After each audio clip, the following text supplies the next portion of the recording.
സ്വദേശാഭിമാനി രാമകൃഷ്ണ പിള്ളയുടെ ഭാര്യ, മികച്ച അധ്യാപിക, പ്രശസ്തയായ എഴുത്തുകാരി, സാമൂഹ്യ പ്രവർത്തക എന്നിങ്ങനെ വിവിധ വിഷയങ്ങളിൽ കഴിവ് തെളിയിച്ച ബി. കല്യാണിയമ്മ 1884 ഫെബ്രുവരി 22-ന് തിരുവനന്തപുരം കുതിരവട്ടത്ത് കുഴിവിളാകത്ത് സുബ്ബരായൻ പോറ്റിയുടെയും ഭഗവതി അമ്മയുടെയും മകളായി ജനിച്ചു. Thiruvananthapuram fort high school, women's college എന്നിവിടങ്ങളിൽ വിദ്യാഭ്യാസം. അക്കാലത്താണ് അവർ കെ. രാമകൃഷ്ണ പിള്ളയെ വിവാഹം ചെയ്യുന്നത്. 1905-ൽ അധ്യാപികയായി.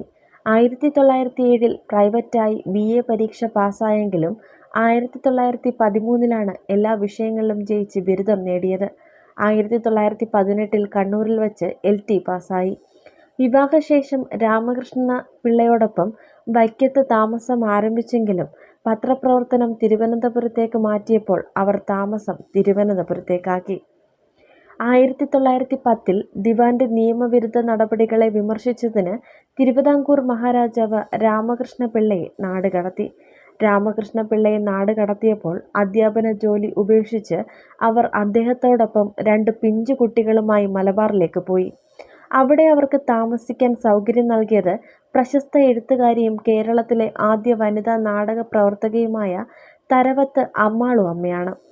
പാലക്കാട്, കോഴിക്കോട്, കോട്ടയ്ക്കൽ, മദ്രാസ് എന്നിവിടങ്ങളിലായിരുന്നു ജീവിതം. പിന്നീട് മദ്രാസിലെത്തിയ കല്യാണിയമ്മ അവിടെ നിന്നും തത്വശാസ്ത്രത്തിൽ BA ബിരുദം പൂർത്തിയാക്കി അധ്യാപക പരിശീലന കോഴ്സും ചെയ്തു. തുടർന്ന് അവർ ജസ്റ്റിസ് ശങ്കരൻ നായരുടെ പെൺകുട്ടികളുടെ ട്യൂഷൻ അധ്യാപികയായി. 1915-ൽ കണ്ണൂരിൽ സർക്കാർ സെക്കൻഡറി സ്കൂളിൽ അധ്യാപികയായി ജോലി ലഭിച്ചു. 7 കൊല്ലത്തോളം അധ്യാപികയായി സേവനമനുഷ്ഠിച്ചു. അവർ മലബാറിലായിരുന്നപ്പോൾ രാമകൃഷ്ണ പിള്ളയ്ക്ക് ക്ഷയരോഗം പിടിപെട്ടിരുന്നു. 1916 മാർച്ച് 28-ന് രാമകൃഷ്ണ പിള്ളയുടെ മരണം വരെ അദ്ദേഹത്തെ പരിപാലിച്ചു. 1919-ൽ കൊച്ചി രാജാവ് അവർക്ക് സാഹിത്യസഖി ബിരുദം സമ്മാനിച്ചെങ്കിലും അവർ അത് സ്വീകരിച്ചില്ല.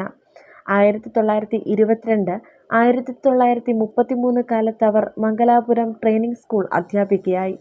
1939-ൽ ജോലിയിൽ നിന്ന് വിരമിച്ചു. പിന്നീട് മകൾ ഗോമതിയോടൊപ്പം കോഴിക്കോട്ടേക്ക് താമസം മാറ്റി. 1959 ഒക്ടോബർ 9-ന് അന്തരിച്ചു. ഒരു ഇംഗ്ലീഷ് കഥയെ ഉപജീവിച്ചെഴുതിയ താമരശ്ശേരി അഥവാ അമ്മുവിൻ്റെ ഭാഗ്യം, ഓർമ്മയിൽ നിന്ന് ടാഗോർ കവിതയുടെ പരിഭാഷയായ വീട്ടിലും പുറത്തും, കർമ്മഫലം എന്നിവ അവരുടെ കൃതികളാണ്. തിരുവിതാംകൂറിൽ താമസിക്കുമ്പോൾ ശാരദ മാസികയുടെയും മലബാറിൽ താമസിക്കുമ്പോൾ മലയാള മാസികയുടെയും എഡിറ്ററായും എഴുത്തുകാരിയുമായി.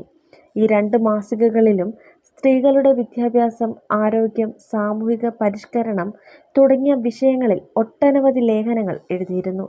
കല്യാണിയമ്മയുടെ ആത്മകഥയായ ഓർമ്മയിൽ നിന്ന് 20-ാം നൂറ്റാണ്ടിൻ്റെ തുടക്കത്തിൽ കേരളത്തിലെ സാമൂഹിക ആചാരങ്ങൾ, തൊട്ടുകൂടായ്മയുമായി ബന്ധപ്പെട്ട ആചാരങ്ങൾ, ഒരു സ്ത്രീയുടെ ജീവിതം എന്നിവയെക്കുറിച്ചുള്ള വിവരണമാണ്.